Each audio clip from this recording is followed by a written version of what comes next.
Hola, buenas tardes a todos. Estamos en estos diálogos online que ya sabéis que tenemos desde aquí, desde la Asociación Colegial de Escritores de Cataluña, la Asociación Colegial de Escritores de Cataluña, la ACEC, y son estos diálogos online, estas charlas digitales que mantenemos desde hace ya un montón de años con diferentes escritores, normalmente vinculados a la asociación o vinculados a Cataluña al menos, pero de vez en cuando hay algún autor que nos gusta o nos interesa por el motivo que sea y vamos a entrevistarlo, que es el caso que nos ocupa, que hoy estamos con Recaredo Veredas. Recaredo, ¿cómo estamos? Hola, ¿qué tal Álvaro? ¿Cómo estás? Muy bien.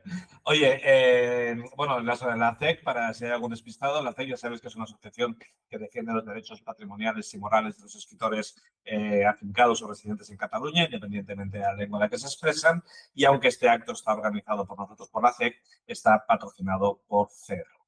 Y dicho esto, bueno, Recaredo, hoy venimos a hablar con Recaredo porque ha publicado esta novela titulada Soberbia en la editorial de Conatus. Es su tercera novela. Recaredo es un autor madrileño que tiene ya 11 libros a sus espaldas, entre los que hay novelas, poemarios, crónicas, ensayos. Es un autor muy sólido que conviene tener presente y que sus novelas normalmente están vinculadas a, bueno, a temas como la familia, las clases altas normalmente madrileñas, los claroscuros del alma y, bueno, este tipo de novela de temática urbana. Y yo diría que precisamente una de las características que tienen, que son muy madrileñas todas, y que ahora en Soberbia eso se ve como refrendado, porque es una historia, bueno, como dice el mismo título, es una novela sobre un pecado capital, ¿no? Sobre la soberbia, un pecado que es muy habitual en todos los mortales, pero que en las clases altas o en las capas altas quizás sea un pelín más habitual por el tipo de formación o el tipo de vida que se puede llevar. Esta novela está ambientada en un barrio pudiente de Madrid, estamos a finales de la década de los 60 y principios del 70. Es un barrio, como en todos los barrios ricos de todas las grandes ciudades españolas de la época, en el que conviven dos tipos de personas adineradas, las de rancio abolengo, por así decirlo, y que son las que siempre han tenido dinero, las que pertenecen a grandes familias de España, y luego las de nuevo cuño, que en muchos casos son profesionales de toda índole o de profesiones liberales normalmente que han conseguido ascender socialmente o descendientes de delincuentes, hablando claro, ¿no? De contrabandistas, en este caso, en el caso de esta novela, contrabandistas de la guerra civil, bueno, el abuelo del protagonista fue un contrabandista y de ese contrabando, pues la familia ha podido vivir a lo grande desde entonces, digamos, ¿no? En este contexto nace un niño que se llama Sebastián, al que insuflan una ambición desmedida, al que le dicen desde pequeño que está llamado a hacer grandes cosas y sobre todo que está llamado a elevar el apellido de la familia, tanto intelectual como económicamente, y él efectivamente esto se lo cree y crece, se estudia medicina y decide convertirse en el primer doctor que hace un trasplante de pulmón artificial. De hecho, está convencido de que puede ganar el premio Nobel si hace esto, y si consigue o no consigue hacer este trasplante ya es algo que tendréis que averiguar vosotros a través de la lectura del libro. Pero dicho esto, Recaredo, yo creo que la mejor forma de empezar es preguntarte directamente, después de haber escrito todo este libro, ¿qué es la soberbia? ¿Cómo definirías, si te atreverías a definir la soberbia? La soberbia es algo que sale y nos sale a todos, o por lo menos a muchos, cuando alguien toca una fibra sensible nuestra, ¿no? Que nos hace sentir débiles o inferiores. Entonces sale como una especie de mecanismo de supervivencia, supongo, por el que nos intentamos situar por encima de la persona que nos está ofendiendo supuestamente o realmente y o por encima del contexto en general. Quiero decir, yo creo que la soberbia es la respuesta a una situación de inferioridad real o paranoica o fingida o En esa inventada o novela, imaginada. En esa novela tenemos el personaje, el protagonista, es un hombre que crece convencido de que puede conseguir en la vida lo que quiera, lo que se proponga, digamos, y que de alguna forma no sabe o no quiere saber, no quiere fijarse dónde están sus propios límites, ¿no?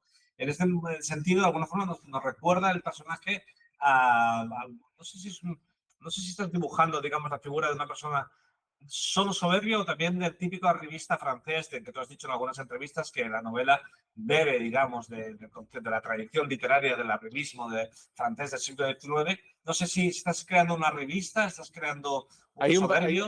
hay un poco de todo. Evidentemente, esa tradición de la revista existe, que también existe bueno, por lo que sé, ¿no? En la literatura catalana, ¿no? Por ejemplo, El Pijo Aparte o incluso, bueno, con un escritor afincado en Barcelona, como es el protagonista del Día de Mañana de Pisón, ¿no?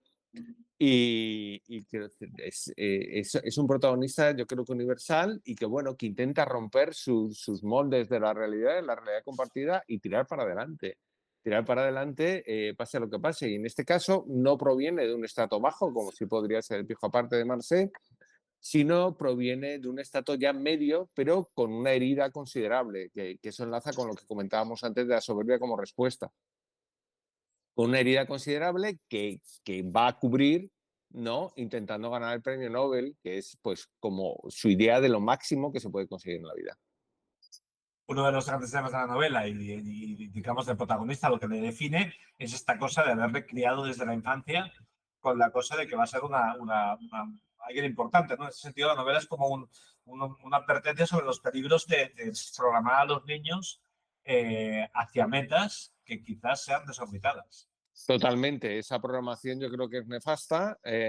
Yo creo que también, por otro lado, digo que es nefasta, pero habrá que ver hasta qué punto no es inevitable, ¿no? Que nuestros hijos, pues, en cierta manera, no sean hijos de nuestras frustraciones y de lo que nosotros aspiramos para ellos. Lo que pasa es que todo, como todo en la vida, hay un espectro, ¿no? Y se puede hacer de una manera moderada, ¿no? O intentar, o de una manera consciente y de una manera absolutamente desenfrenada, como ocurre en la novela, también teniendo en cuenta la época en la que ocurre y en la que todos estos conceptos de cuidado, psicología y terapia omnipresente, pues no estaban. La época en la que ocurre esto, el telón de fondo de esta novela es la del Madrid, de la decadencia del franquismo, digamos, y de la apertura o de la aproximación a las Sí, es democracias. una época intermedia, ¿no? Una época en la que, como el protagonista, había mucha gente intentando posicionarse en un lado u otro y apostando, pues, sin tener muy claro qué era lo que iba a ocurrir. Tú evitas, digamos, a esta familia, la familia de donde viene este protagonista, evite, digamos, en todo momento pronunciarse políticamente, ¿no? No son franquistas, pero tampoco les parece mal, tampoco son comunistas, pero tampoco les parece mal. Están ahí como en tierra de nadie todo el rato. Están en tierra de nadie y atentos a la situación para especular hacia el lado que más les conviene. Lo que, claro, también es peligroso, porque mientras tanto había mucha gente que estaba tomando partido y podían llegar tarde, claro. En tus novelas Ese tú tienes como, posicionamiento. podías llegar tarde a ese posicionamiento, ¿a qué te refieres? Que podían llegar tarde a ese posicionamiento, quiero decir que por tanto jugar, podían aspirar a la democracia ya demasiado tarde. Claro, claro. En tu novela, digamos, hay como que no sé si estás de acuerdo con la idea de que es una novela muy madrileña, no solo porque ocurre en Madrid, sino no sé si el tipo de personaje que se retrata, ¿crees que es Hombre, yo creo que es transportable? madrileño, creo que es madrileña porque ocurre en Madrid y sin duda es que es lo que yo conozco. Entonces yo siempre he intentado hablar un poco de lo que conozco, ¿no? Creo que las novelas debe hablarse de una realidad cuanto más vivida, mejor, o al menos intentarlo, ¿no? Ahora, por ejemplo, estoy escribiendo sobre un tema del que no controlo muy poco y bueno, también, bueno, hasta cierto punto, ¿no? Porque también se puede mezclar con lo imaginado y eso imaginado también es importante que sea verosímil. Por eso te digo que es madrileña, pero, pero yo creo que se puede dar esta situación y este barrio y este contexto y este personaje y este caos familiar o esta constelación familiar en cualquier otro lado, ¿no? En Cataluña, en Barcelona, se puede dar perfectamente, ¿no? El protagonista, por ejemplo, de la ciudad de los prodigios, quiero recordar que también era un trepa, Sí. si no me equivoco.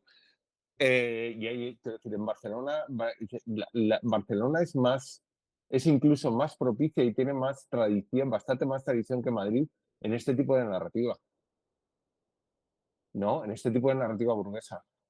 También porque tiene una burguesía más consolidada que el madrileño y más antigua. Lo que pasa es que el toque de humor que le pones tú a la hora de analizar la familia o la vida de este hombre, ahí, bueno, he leído en alguna entrevista que lo llaman el toque veredas, ¿no? Que es que Bueno, ese puntito de humor, digamos, porque en el fondo tú miras a todos los personajes con cierta ternura, porque son tus personajes, pero también un poco con un poco de sorna, ¿no? Como diciendo, hay un punto, no sé si puedo decirlo, pero de como decir, mira todos estos imbéciles cómo se comportan, digamos, ¿no? sí, he intentado utilizar un narrador, es un narrador que a veces es omnisciente, a veces se pone a la altura de los personajes la mayoría del tiempo, y es un narrador que incluso se permite opinar, es un narrador en tercera muy decimonónico, ¿no? Y sí, es un narrador que trata a los personajes, les disecciona, pero he intentado huir un poco de la crueldad, ¿no? Y eso que los personajes a veces hacen cosas, sobre todo el protagonista, totalmente delendables, o sea, que no se pueden coger por ningún lado.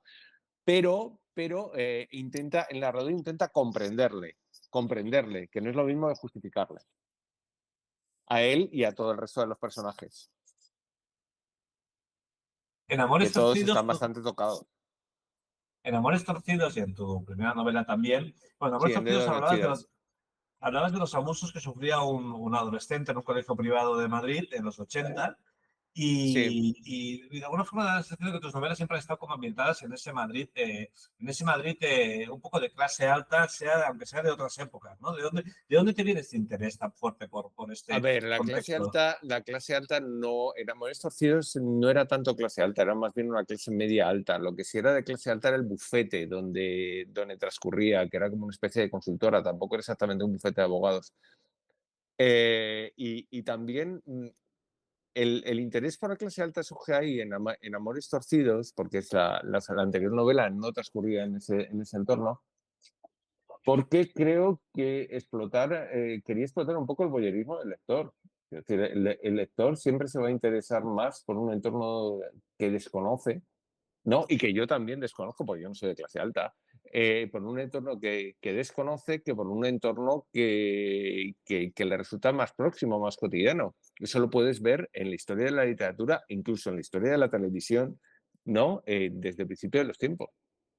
Entonces, ese voyerismo es fundamental y rompe un poco, porque rompe la cotidianidad. Rompe la cotidianidad, nos permite adentrarnos en espacios que nos están vedados. Y aparte también en entornos de clase alta, digamos, el ruido de las acciones, los efectos de las acciones son más contundentes, tengo la impresión, ¿no? El confort es mayor y entonces las repercusiones son menores y las acciones pues, pueden tener como más recorrido.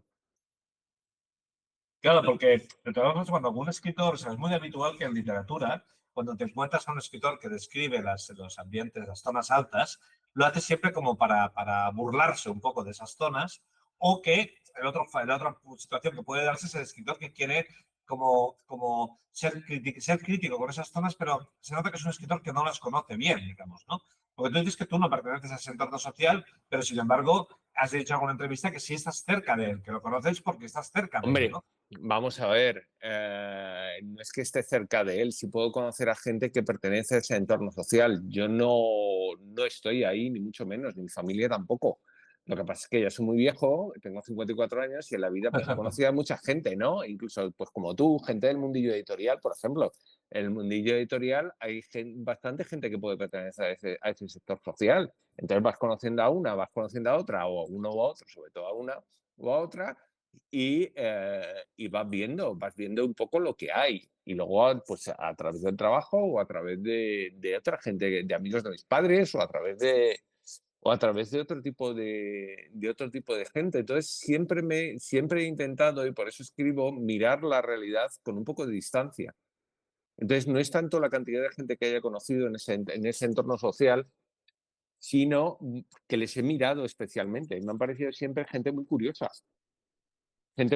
con unas costumbres muy peculiares. Y también, bueno, a lo mejor hay un cierto componente aspiracional en mí, no lo sé, supongo que también, ¿sabes? Entonces, Pero ¿estás de bueno, acuerdo? pero ese componente aspiracional intento redimirlo, ¿sabes? Intento ser consciente de él y sacarlo en la obra. Pero ¿estás de acuerdo conmigo que normalmente ha sido como mal descrito? O sea, yo me hace la sensación de que falta literatura sobre los ambientes pudientes, digamos, ¿no? No sé si estás de acuerdo en esto. A ver, yo creo que hay mucha literatura, puede haber bastante literatura y bastante ficción en general sobre los ambientes pudientes. Lo que pasa es que muchas veces están Claro. caricaturizados y vistos, porque realmente yo creo que la gente de los ambientes pudientes es exactamente igual que la gente de los ambientes no pudientes. Lo que pasa es que tiene mucho más colchón. Entonces, como tiene mucho más colchón, se puede permitir muchas más salidas de tono.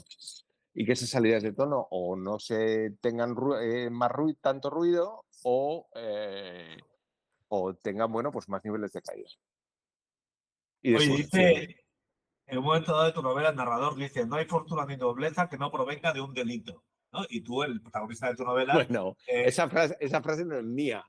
Esa frase no es mía. Esa frase no, yo creo que, no sé, no me acuerdo ahora mismo si es de Balzac o de Zola. bueno, pues es igual, pues Yo creo que es una frase súper clásica de Balzac o de Zola. Y bueno, evidentemente no. Eso no es así. Hay fortunas industriales, por ejemplo, en España, que provienen, bueno, pues del emprendimiento y el talento de quienes las iniciaron, ¿no? Realmente tampoco creo en eso. Pero sí, bueno, pues sí es posible que alguna pues provenga pues como la de los protagonistas de esta novela, ¿no? claro, pues ha dicho que tú has elegido, De asuntos sucios que se quieran exponer. claro, has elegido mostrar ese formato, ¿no? El que Yo he, proviene yo, de he, la... yo he elegido mostrar ese formato porque es mucho más interesante narrativamente.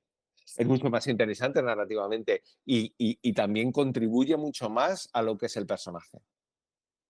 Contribuye mucho más a lo que es el personaje, contribuye mucho más a esa herida que tiene, a ese algo que quieren ocultar. Estoy convencido que en toda conducta tan sumamente narcisista, aunque narcisista como psicópata y como tal o cual, son términos que ya han perdido absolutamente cualquier valor, ¿no? Por su trivialización, ¿no? Eh, esa conducta, toda conducta de ese tipo corresponde a algo que quieres esconder, a una zona de tu vida oscura. Y en este caso, pues es más como más freudiano, ¿no? Y es como una zona de tu vida oscura, pero de la que él ni siquiera es consciente, que está como escondida dentro del pasado familiar. O es consciente hasta cierto punto, porque él no termina de saber qué es lo que pasó allí. que parte de una búsqueda de reconocimiento, ¿no? Tú no Hombre, reflexionas la mucho. búsqueda de reconocimiento, evidentemente, es el motor completo. Es el motor completo que tiene el personaje. Es el motor que impulsa la vida del personaje. La búsqueda absoluta de reconocimiento. Y esa búsqueda de reconocimiento, su cima el premio Nobel.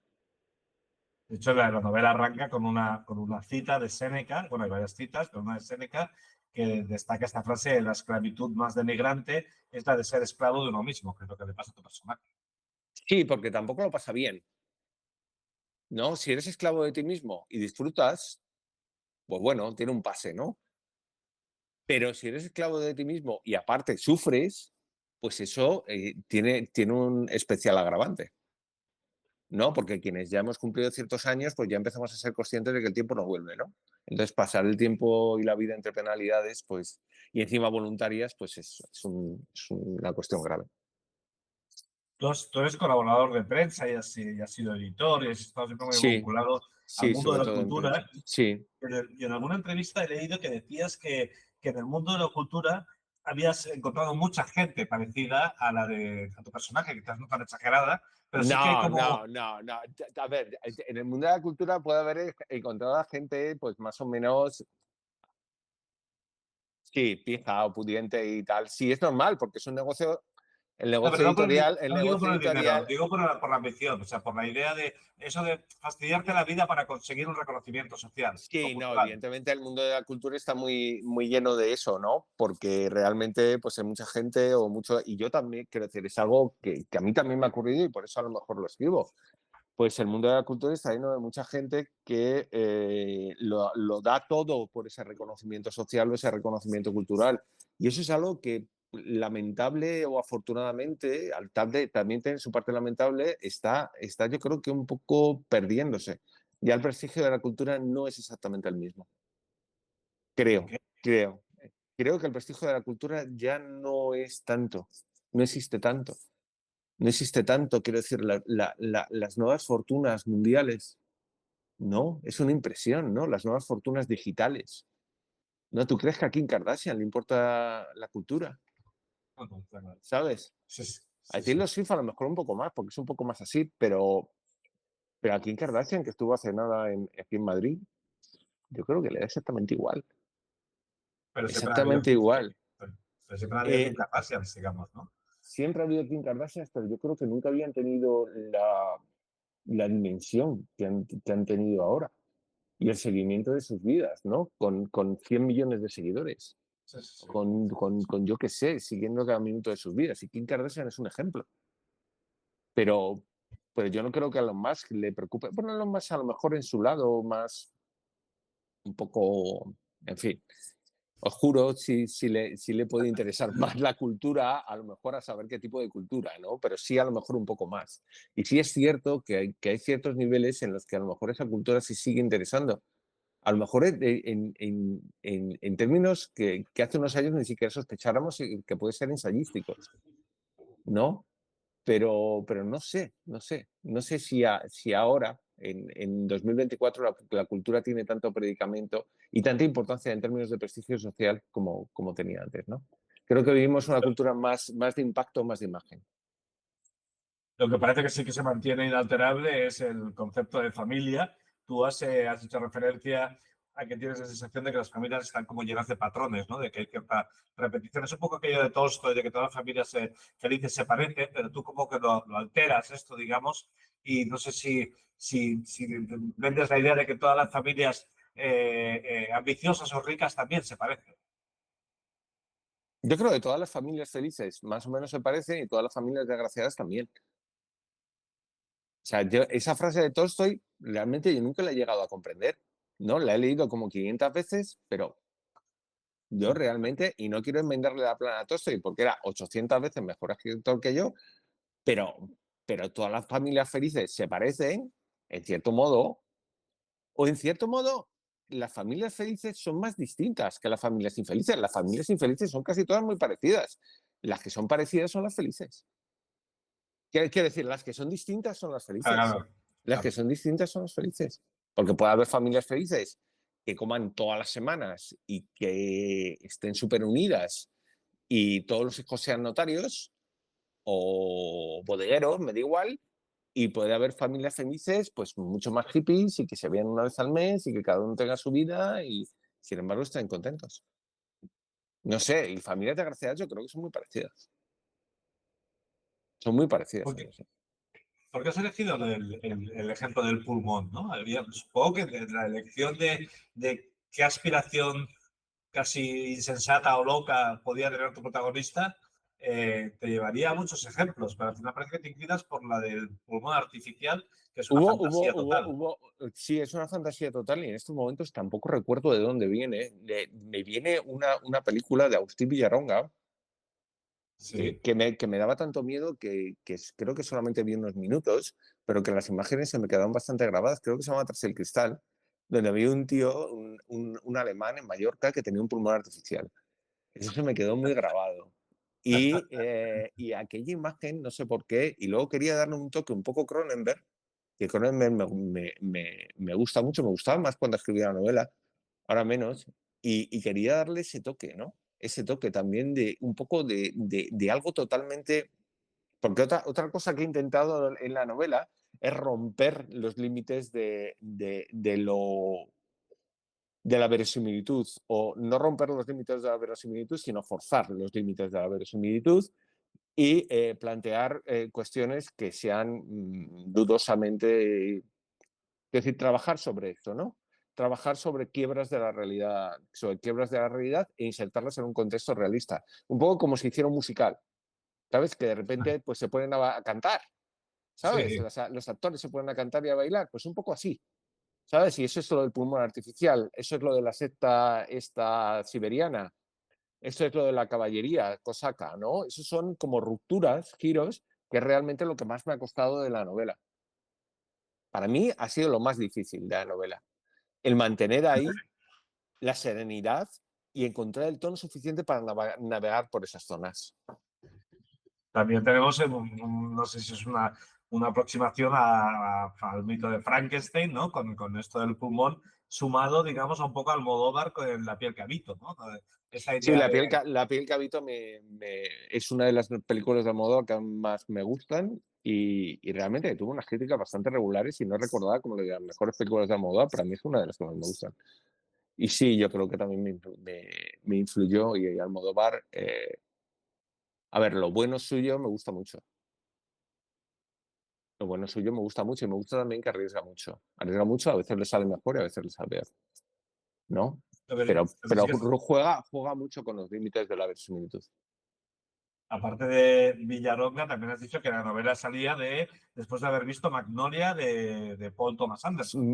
Lo de Villarona, fíjate, lo he recordado ahora porque la novela tiene como 200.000 influencias y cada vez pues, me acuerdo de una, o yo qué sé. El Magnolia de Paul Thomas Anderson es una película que me gusta mucho. Me gusta mucho por cómo entra, por cómo entra con bastante con bastante lucidez en las vidas de un montón de gente, ¿no? Distinta, y cómo las muestra, y cómo muestra esos hilos que van vinculando una vida con la otra, ¿no? Y cómo muestra la vida pública y la vida privada de toda esa gente, y cómo en un momento dado se atreve a hacer una lluvia de ranas y a que todos los personajes se pongan a cantar. Entonces, eso de la lluvia de ranas y que todos los personajes se pusieran a cantar me impactó muchísimo, ¿no? Y y me pareció una cosa alucinante y era un poco lo que intentaba hacer en la novela con lo del pulmón. También lo intenta Lars von Trier en la película de Björk, en la de Dancing in the Dark creo que se llama, pero no le sale igual de bien, según mi criterio. También hablar de otras influencias, que te digo, tú has hablado también de el melodrama de Hollywood, de El, Minelli, de el melodrama Cronenberg. de Hollywood, el melodrama de Hollywood sí me gusta mucho. El melodrama de Hollywood he estado viendo este verano. He estado viendo películas de Douglas Sirk y realmente hablamos de Almodóvar, pero Almodóvar ve mucho de Douglas Sirk, me he dado cuenta porque las había olvidado y he estado viendo y son muy, quiero decir, hay una influencia, pero vamos, brutal, brutal. Y me han parecido, me gustan mucho, mucho de Douglas Sirk, que he visto una de Richard Wayne, la del arquitecto, que me ha parecido alucinante. Y todas esas películas me encantan, sí, siempre me llamaron mucho la atención y la música de esas películas y todo. Pero luego de golpe te descuelgas con Falcon Crest también como influencia. Falcon Crest es en el fondo uno de los primeros melodramas serializados, es lo mismo, el melodrama serializados que hay. Entonces Falcon Crest a lo mejor sí influyó en mi manera de ver las cosas y de ver la vida porque la vi durante varias temporadas a las 3:30 de la tarde todos los días, cuando venía a la facultad, ¿no? Entonces, pues ahí era como la versión un poco cutre de todo eso que hemos hablado. Y que sigue ahora mismo en muchísimas series de Netflix, claro, o de HBO. Es El, decir, la, la- sí tengo una influencia en lo que escribo cinematográfica o televisiva importante. Y de cosas de alta cultura y de cosas de una cultura bastante baja. Me gusta mucho el personaje de la esposa del protagonista, que es una mujer que también estudia medicina, pero que no llega a ejercer porque ya sabe que su destino es ser una madre ejemplar y que además sabe que su marido, en el fondo, no viene del mismo sitio que ella. Ella es una rica de toda la vida, digamos, y ella tiene esta idea de que la fijación por el éxito y el reconocimiento ajeno es profundamente proletario, que es un momento, esto se dice en la novela en un momento. Sí, no, ella también tiene sus intereses. Él se casa con ella para ennoblecer su apellido y porque también le gusta. Y ella, bueno, pues se casa con él porque ve que va a triunfar, tiene esperanzas de que triunfe, aunque ella desde el primer momento es la parte más lúcida y ve que hay posibilidades reales de que el asunto no funcione, de que el asunto de que se idea del trasplante, que hay grandes posibilidades de que no tire para adelante, ve las debilidades del proyecto y ahí está debatiéndose y ahí tiene la ansiedad suya, ¿no? Y ella, bueno, pues también tiene su familia tiene mucho nombre, pero tiene poco dinero. Entonces, claro, ella aspira a conseguir un patrimonio. Claro. Y luego esa idea de que las obsesiones de los padres se pueden pasar a los hijos, ¿no? Porque ellos tienen unos mellizos, que tampoco vamos a explicar aquí cosas de tramas de la novela, digamos, pero tiene, bueno, no trata igual a los dos, no trata igual a la chica que al chico de los mellizos, digamos, y sí que tiene como una idea de traspasar esa ambición desmedida, aun sabiendo que a él. Realmente, humanamente, aunque no sepamos que son de ellos, porque la novela termina antes de su crecimiento, realmente quien más triunfa, aunque parezca lo contrario, es la hija, porque es la única que puede tener una vida libre. Es la más la que lo pasa peor durante la novela, pero también porque es la más consciente de lo que ocurre ahí. Es un poco el testigo, es un poco la luz y por ser esa luz paga los platos rotos. Además, ella era inclinada hacia el mundo de la cultura un poco, ¿no? Hacia. Sí, le inclina un poco hacia el mundo de la cultura, que es un poco su salvación, ¿no? Que es donde encuentra ahí en un club de lectura, una escuela de creación, encuentra un poco apoyo y encuentra un poco un confort. Y luego está esta especie de burla que hay, esta broma sobre el mundo de los coach, ¿no? Con este gurú espiritual que te sacas de, de espiritualidad siberiana, ¿no? Sí, lo de la espiritualidad siberiana es una cosa que viene en una serie de Netflix sobre los zares, ¿no? Entonces salía ahí el personaje de Rasputín, que ya le había leído, ya había leído sobre las sectas siberianas y tal, luego me documenté, ¿eh? Ya había leído sobre las sectas siberianas en una novela de Salamandra, en una novela de Salamandra muy buena, que era sobre guerra de rusos blancos y tal, una novela escrita por un americano, no me acuerdo ahora mismo cómo se llama, la buscaré. Y, y entonces esa novela, esa serie de Netflix era toda la vida de los zares y tal, era un poco porno, la verdad. Y salía ahí el personaje de Rasputín, ¿no? Entonces el personaje de Rasputín me pareció la bomba, era un gurú total, de cura de hemofilia al zarevic, es la bomba, vamos, sobrevivía a como 200 intentos de asesinato, al final solo consiguen matarle ahogándole y yo qué sé, y a duras penas que tirarlo al río congelado. Y bueno, pues era un personaje que decía que la mejor manera de acercarse a Dios era pecando, porque solamente repitiéndote de tus pecados conseguías la cercanía más grande a Dios. Entonces se me ocurrió mezclar eso con una especie de secta New Age, hacer así una melange de cosas, y bueno, pues fue una de las cosas más complicadas de hacer, que eso resultara menos símil, ¿no? Que la mezcla de secta de New Age pija, que van a meditar y tal, darle ese toque así un poco más de objetivos, ¿no? Que enlaza un poco más con lo que es efectivamente un coaching moderno. Enlaza un poco más con esa búsqueda del éxito a toda costa en 3 sesiones, que es el coaching moderno de los Lamborghinis y los tatuajes. Me parece una cosa absolutamente deleznable. Y Oye, no confundir con la psicología. A mí la psicología me parece extraordinaria y me parece que hace mucho bien. Pero y ya claro, para. una de las cuestiones básicas es que ofrece esta gente es que, bueno, es una curación o una sanación o una solución de tus problemas en 3 días. Y eso, pues no creo que no suele ocurrir. No solo, pues. Oye, claro, es inevitable preguntarte, ¿no? ¿Los ricos también lloran? Los ricos también lloran. Ya, la frase en cuestión sí pienso bastante en ella. Pero culebrones, yo no he visto un culebrón en mi vida. De este tipo de culebrones así, lo que es un culebrón hard, no he visto en mi vida. Sí he visto culebrones más light españoles, por ejemplo, como Élite. Sí he visto 3 temporadas de Élite, ¿no? Y la verdad es que me pareció la bomba. O sea, las primeras temporadas, y aparte Élite tiene un toque social en las 2 primeras temporadas, buenísimo, con esto del colegio privado y con las diferencias de clases y flash forward, flashback, no sé qué, pum pum, me pareció una cosa increíble. Pero eso de la temporada 2 y medio ya toda la pirotecnia empieza ya a desbarrar y cae en pecado.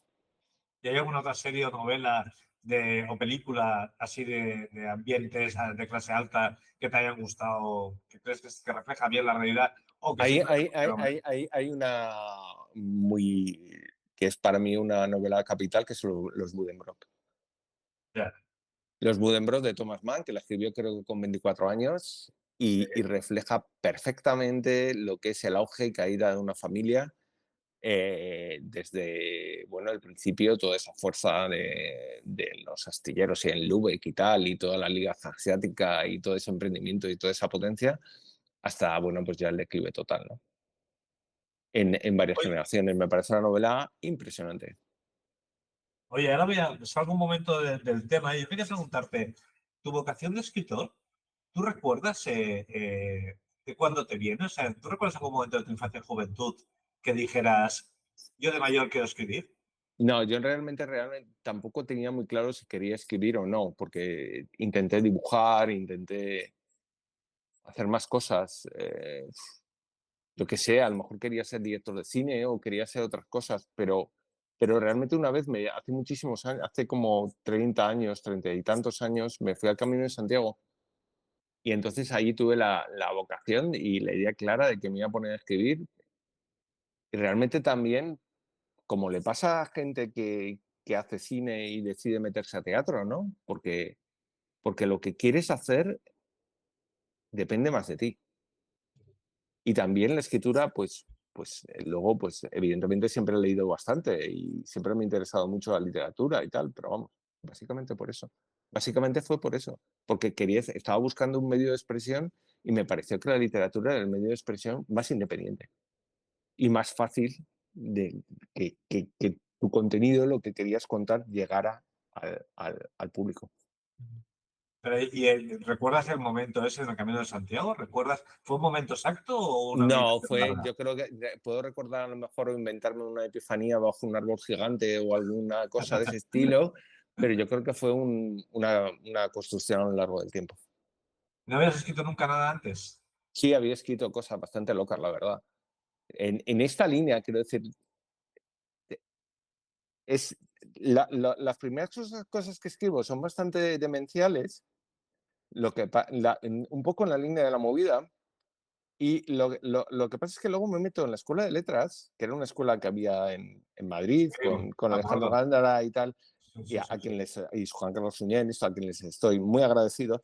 Y entonces ahí aprendo técnica y tal, luego saco un libro de relatos que se llama Pendiente, que lo saco con ellos, y era pues, muy realista, muy social. Y digamos que en los últimos años estoy mezclando lo que era al principio, que era bastante más petardo, con, digamos, la técnica y un poco la profundidad que tenía al principio, después de la escuela de letras, ¿no? Pero yendo a la escuela de letras, tú no tenías claro si ibas a escribir, a hacer cine. O sea, decías No, que no, estabas no, no, probando. no, sí, va a la escuela de letras ya porque ya quería escribir. Claro. Y la escuela de Quería letras fue, escribir y quería hacer amigos, que estaba muy solo en aquella época. pero la escuela de letras fue antes del Camino de Santiago. Fue después, Ah, después, vale, vale, vale. sí, fue Pero después. antes, pero antes del Camino de Santiago estabas ahí Antes como que no del Camino de sabías. Santiago había escrito, pero había escrito cosas muy frikis, así, pues, entre muy frikis y muy apocalípticas, un rollo un poco beatnik y tal, siendo pretencioso, yo qué sé, cosas muy poemas y algún relato, pero nada con ninguna solidez.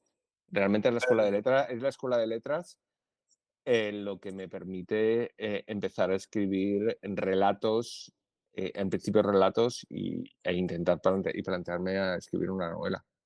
Pero dices que antes del viaje sí que tenías otras ideas de dibujar, Tenía otras cine. ideas de dibujar, sí, efectivamente. ¿A qué Sí. edad debe ser eso? ¿A qué edad es ese viaje de Santiago?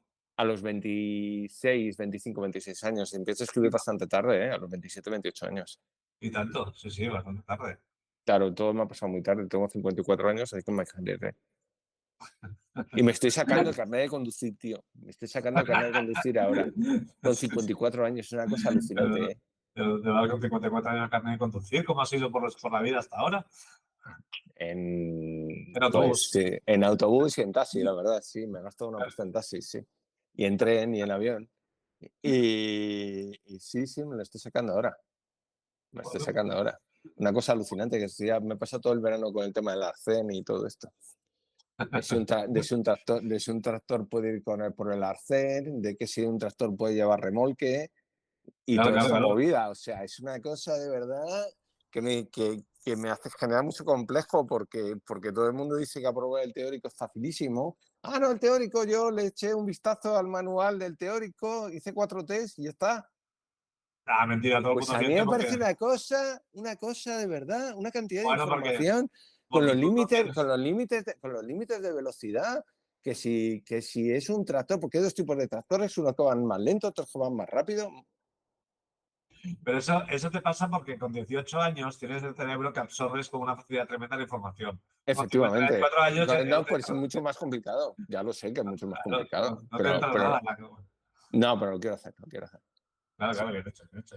Bueno, Sí. ya nos contarás Sí, si lo tienes. me iré al práctico a algún sitio así fácil, ¿sabes? Eso no lo voy a decir, Vale. pero vamos, me iré al práctico a algún sitio fácil porque en Madrid o en Barcelona supongo es muy difícil. Pero si te vas A un pueblo.